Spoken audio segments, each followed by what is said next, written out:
The jungle was silent. Not the peaceful silence people enjoy in cities, but the terrifying silence that feels alive, as if something is watching from the darkness. Rain dripped slowly from giant trees deep inside the Amazon rainforest. Every step on the wet ground sounded dangerous. Strange insects screamed from unseen places, and fog floated between ancient trees like ghosts. A wildlife filmmaker named Daniel Carter adjusted the camera hanging from his neck. Sweat rolled down his face despite the cold rain. "Are you sure this is safe?" his assistant Emma whispered nervously. Their local guide, Miguel, stopped walking. His face suddenly became serious. "In this jungle," he said quietly, "there are places humans should never enter." Daniel smiled confidently. He had spent years filming dangerous animals across the world. Lions in Africa, crocodiles in Australia, polar bears in the Arctic. But today, even he felt uncomfortable, because they weren't searching for normal animals. They were searching for the deadliest snakes on Earth. A week earlier, a group of illegal hunters disappeared inside this rainforest. Only one man survived. Before dying in a hospital, he whispered something terrifying. Snakes everywhere. No one understood what happened until now. The deeper they walked into the jungle, the stranger everything became. Birds stopped singing. Monkeys disappeared from the trees. Even the air felt heavy. Suddenly, Miguel raised his hand. "Don't move." Everyone froze. Right beside Emma's boot, hidden beneath wet leaves, was a massive snake. Its body was thick and patterned like dark diamonds. Emma's breathing stopped. Miguel slowly whispered, "Fer-de-lance," one of the most feared snakes in South America. The snake remained motionless for several seconds. Then suddenly, shh! It exploded forward with terrifying speed. Emma screamed and jumped backward as the snake struck exactly where her leg had been. Daniel's camera fell into the mud. Miguel quickly pulled Emma away. "Run!" The fer-de-lance vanished back into the jungle like a shadow. Emma's hands were shaking uncontrollably. "Oh my God!" Miguel stared into the darkness. "That snake kills more people here than jaguars." But the nightmare had only begun. That night, heavy rain crashed against their small camp. Thunder shook the jungle. Daniel reviewed the camera footage while Emma sat near the fire. Then they heard it. A strange scratching sound, like dry scales moving across wood. Miguel's eyes widened. Slowly, he looked up. Above the campfire, wrapped around a tree branch, hung a bright green snake with enormous black eyes. Boomslang. Its body swayed gently in the rain. Beautiful. Deadly. Miguel grabbed a torch carefully. "This snake doesn't kill immediately," he whispered. "Its venom destroys you slowly from the inside." Emma stared at the creature in horror. The boomslang suddenly opened its mouth, then disappeared into darkness.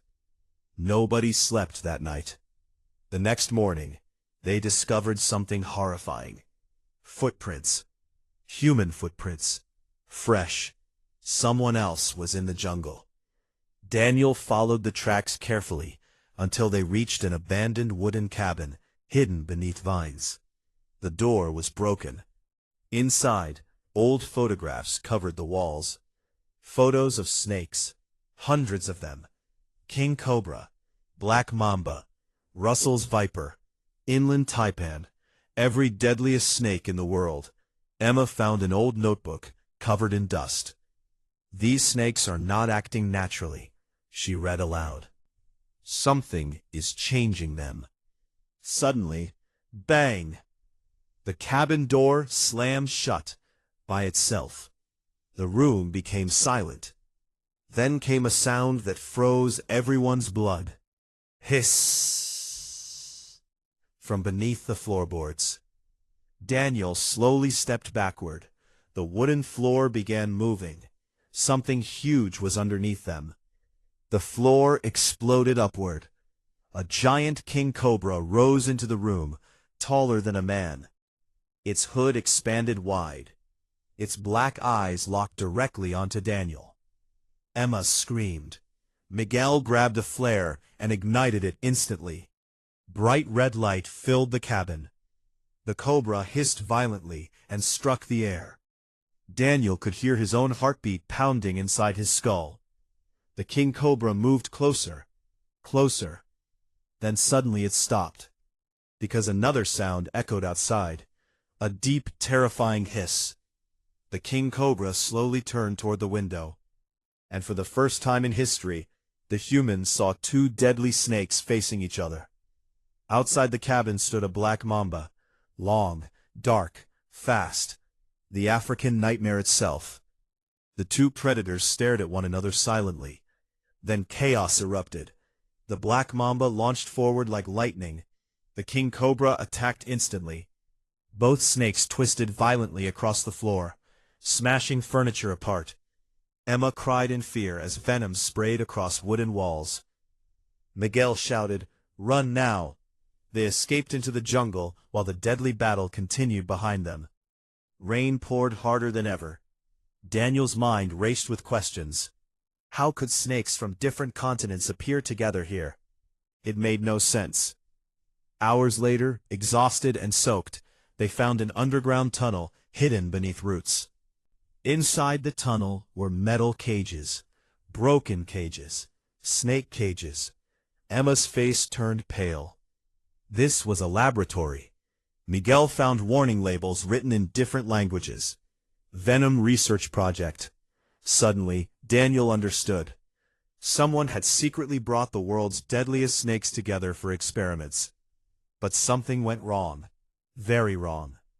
Then came screams from deeper inside the tunnel. Human screams. The group followed the sound carefully. At the end of the tunnel sat an injured scientist, surrounded by overturned equipment. His arm was badly swollen. Snakebite.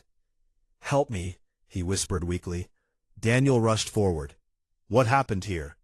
The scientist looked terrified. "We were studying venom mutations, trying to create stronger antivenoms."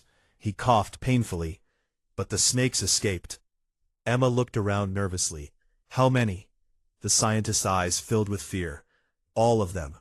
Suddenly, the lights went out. Darkness swallowed the tunnel. Then came hissing. Everywhere. Different hisses. Different snakes. Miguel lit a flashlight, and what they saw nearly stopped their hearts.